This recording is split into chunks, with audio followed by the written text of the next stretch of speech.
Focus news 24/7 खबर एक नजर। चतुरानन कहे सुख विष्णु कुमारी, लेकिन हमारे बाबा जी क्या संकेत को तुलसी दास विचार करें, हरि भजन बिना सब जीव दुखारी, हरि भजन बिना सब जीव दुखारी। बिना हरि के भजन सब कुछ।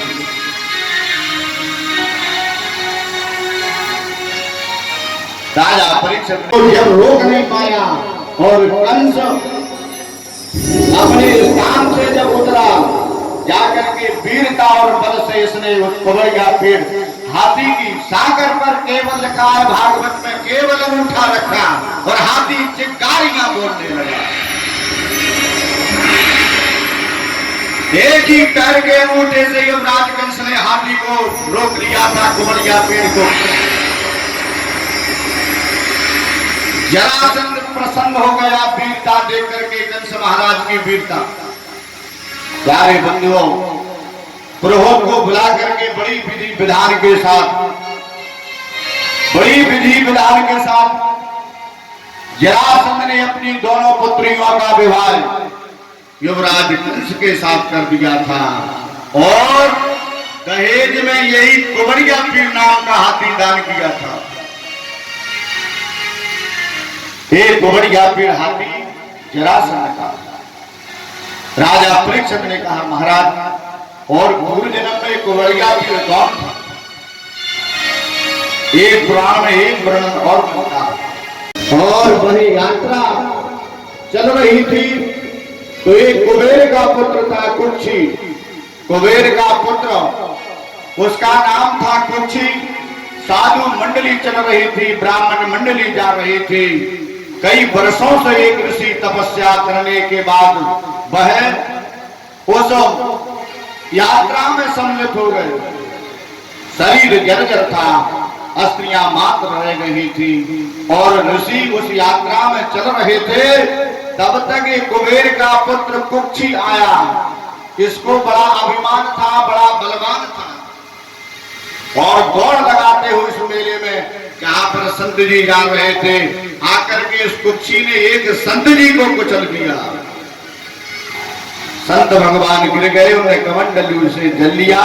मरते समय पर श्राप दे दिया, बोले जाओ, अरे अभिमानी के पुत्र, धन का राजा कुबेर है, उनका तू पुत्र है। मैं समझ गया, बड़ा अभिमान से चल रहा था, संत का अपराध कर दिया। कमंडलू से संत भगवान ने जल लिया, जल लेकर के श्राप दे दिया।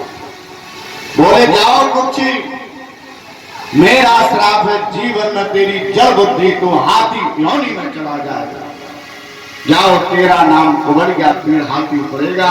जब संत के चरणों में गिर गया, महाराज क्षमा करो मुझसे गलती हुई। उसी समय संत ने वरदान भी दे दिया। संतों का हृदय नींबू भी के समान होता है।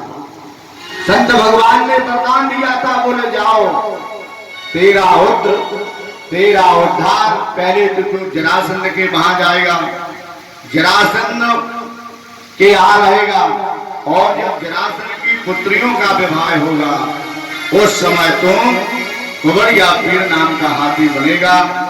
भगवान और पुत्रियों के विवाह के बाद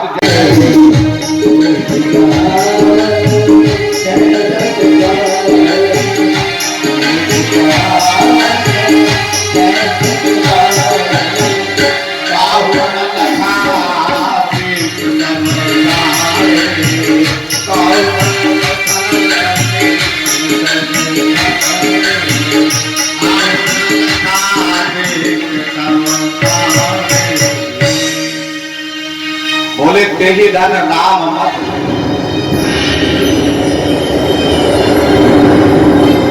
पृथ्वी टकमगाने लगी, जगह तोड़ने लगे।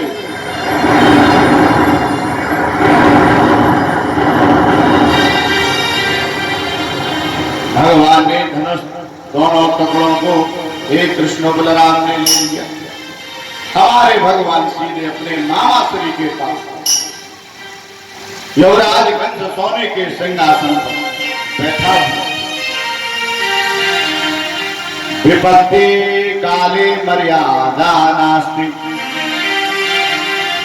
युवराज कंस को कन्हैया का इतना भय बैठ गया था कि कोई कटोरी यदि पुष्प मिल जाए और केरा मिल जाए तो घबरा जाता था। मेरा काल कंस कृष्ण आ गया। भगवान ने जाकर के मामा से सीताराम मामा श्री से सीताराम कही गई।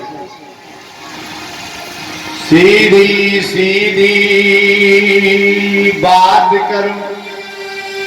भगवान मामा से कह रहे सीधी सीधी बात करो तो उल्टा बकता जाता है। मैं मीठी मामा मैं मीठी मीठी बात करूं तू जहर उगलता जाता है। जो जो जितना मीठा होता है जो जितना मीठा होता है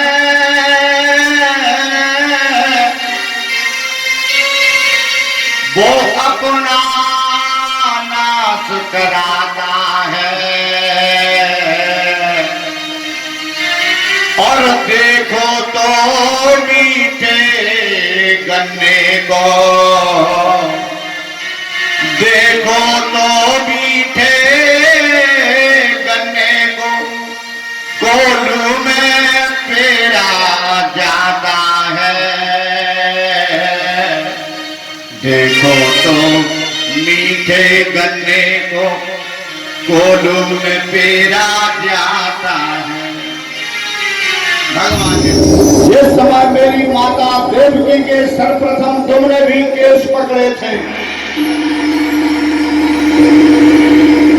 जब देवकी की विदा हो रही थी प्यारे बंधुओं, जब आकाश वाणी ने युवराज कंस को सचेत किया, हे युवराज कंस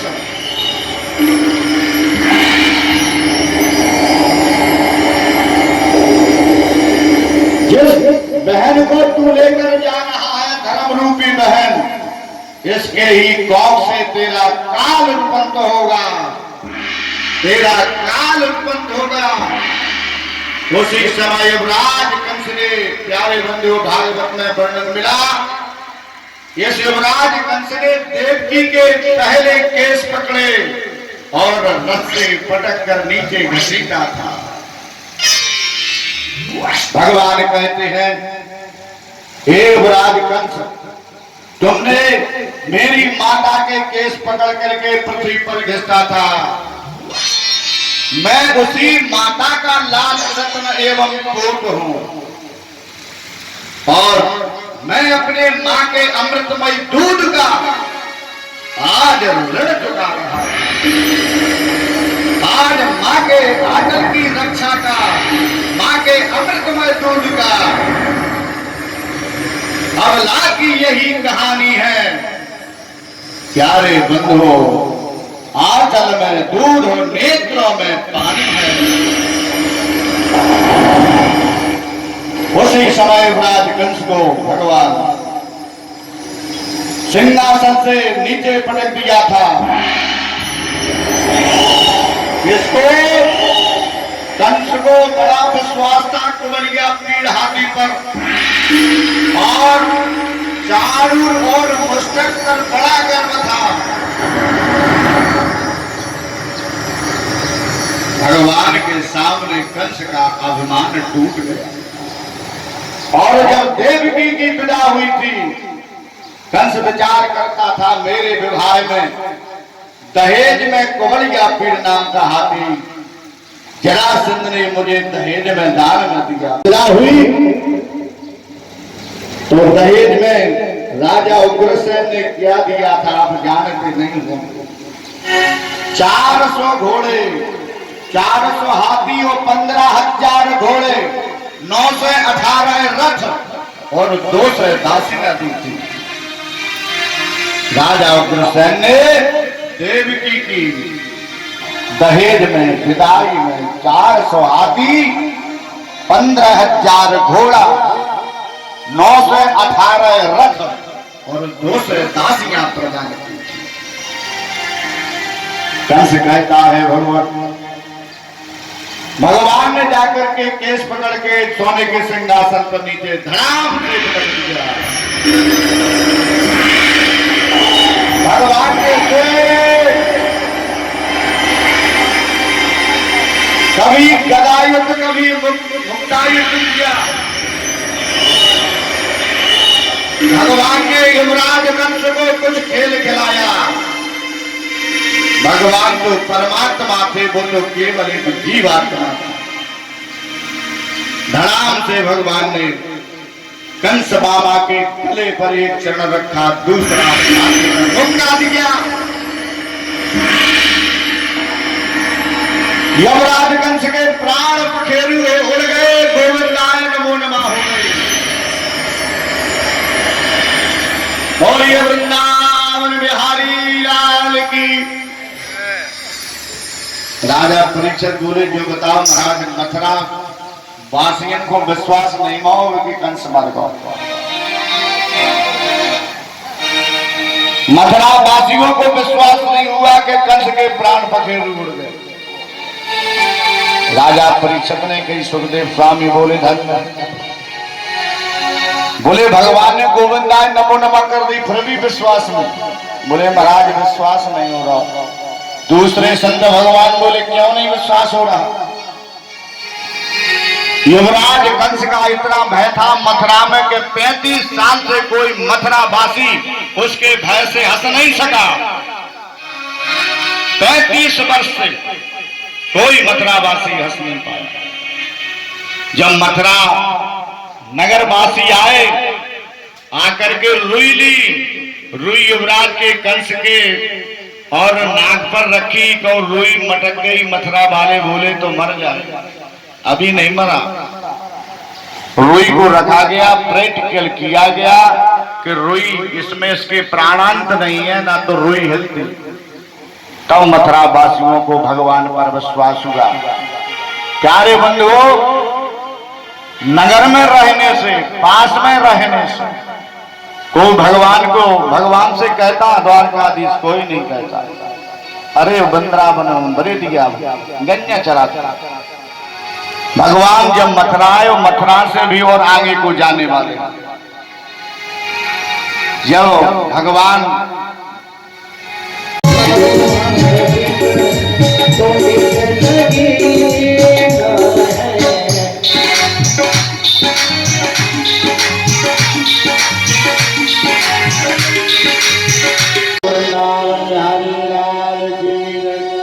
राजा परीक्षित जी महाराज ने प्रश्न किया है, ब्रह्मा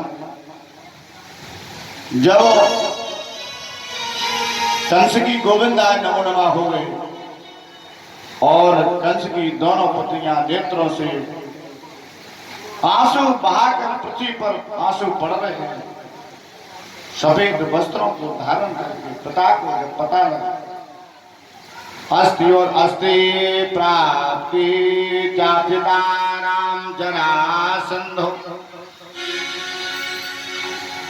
और कंस की दोनों पत्नियां अपने पिताश्री के यहाँ पहुंची। पिताश्री ने अपने पुत्रियों को देखा, बड़ा दुख हुआ, बड़ा कष्ट हुआ। जरासंध कहता है, परमात्मा मैं समझ गया था और समझ भी रहा था, इन दोनों पुत्रियों के त्रिकाल दृष्टि संस्कृत उन्होंने मुहूर्त निकाला कि कल राम जी को राज अभिषेक होगा, तनक होगा। गुरु वशिष्ठ से पंडित ज्ञानी शोध के लगनो धरी। क्या उल्टा होगा उस समय भी त्रेता में? उल्टा हो गया। क्या उल्टा हो? बोले सीता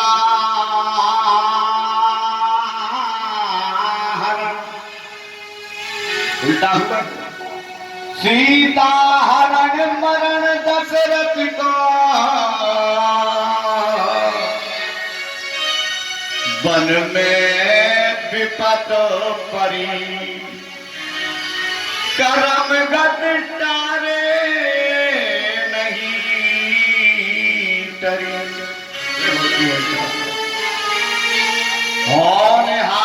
होनहार हो तप बिता और तैसी मिले सहाय केरे जावे ताय को ताय ताल जा। मेरी पुत्रियों की क्या जरूरत है मुनिनाथ।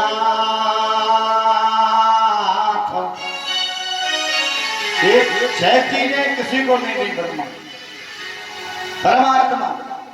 कौन कौन? सोना हो भरत भाभी प्रबल बिलखी कयो मुनिनाथ।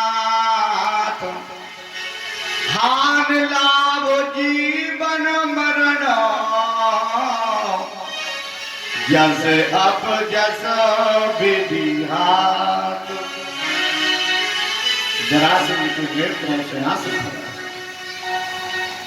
क्या कर्म करती है बंदियों को विधाता ने रोकी। जरासंध ने हाथ में जल लेकर के संकल्प कर दिया। क्या संकल्प किया? राजा परीक्षित जी ने पूछा।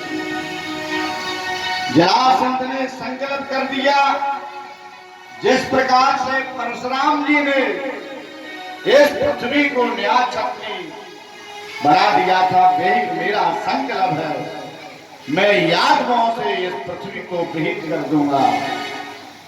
संकल्प करके ये जरासंध 23 अड़ोक्षणी सेना लेकर के इसने मथुरा पर प्यारे बंधुओं चढ़ाई करना प्रारंभ कर दिया।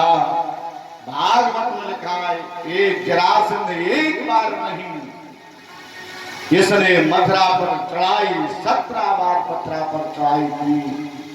18वीं बार में इसका मित्र कार्यवन भगवान और एक दिन जरासंध ने प्यारे बंधुओं निवेदन करो, ब्राह्मणों की सभा बुलाई थी। ब्राह्मणों से कहा था मेरा अनुष्ठान करो, मेरी कृष्ण से विजय होना चाहिए। हे ब्राह्मणों, यदि मेरी विजय नहीं हुई तो तुम्हें फांसी पर लटकाऊंगा। भगवान अवतार किस लिए भी लेते गए? विप्रोधैन सुर संत हित, विप्रोधैन सुर संत हित, लीन मनोजे अवतार, निधि इच्छा निर्मित तनु, माया गुण गोपार। भगवान इस पृथ्वी पर पृथ्वी का भार तानने के लिए और प्यारे बंधु पापों से ये पृथ्वी बोझल हो जाती है, इसको हटाने के लिए भगवान हमारे आते हैं। उसने कहा जरासंध ने मेरी कृष्ण से विजय नहीं हुई तो सारे ब्राह्मणों के सिर धड़ अलग कर दिया। राजा परीक्षित बोले यही कारण था कि भगवान मथुरा को छोड़ के बोले भगवान मथुरा छोड़ के नहीं जाते थे, सारे ब्राह्मणों का विनाश हो जाए। इधर भगवान कहते हैं हम इसलिए अवतार लेते हैं विप्रधैन सुर संत हित, लीन मनोज निधिक निर्मित तन माया गुण गोपाल। इसने 17 बार मथुरा पर चढ़ाई की। जरासंध ने 23 अड़ोक्षणी सेना को लेकर 18वीं बार में इसका मित्र और बालापन का मित्र, बाल अवस्था का मित्र काजयवन, इसने भी 3 भागवत में लगा 3 करोड़ सेना थी इसके पास। जरासंध और कालयवन, जरासंध ने 23 अड़ोक्षणी सेना लेकर के और कालयवन 3 करोड़ सेना पीछे से लेकर के मथुरा पर 18वीं बार जब चढ़ाई की भगवान दाऊ भैया से पूछ लेंगे अब क्या करना चाहिए। आज से शस्त्र अपन चला नहीं सकते हैं, इधर ब्राह्मणों को बचाना है, क्या करना चाहिए। बलदाऊ ने कहा, कृष्ण ने बराबर नहीं। आकाशवाणी हुई, आकाशवाणी ने कहा अरे अभी हम ऐसा दिव्य रथ देवताओं ने कहा भेजते हैं जिसमें धनुष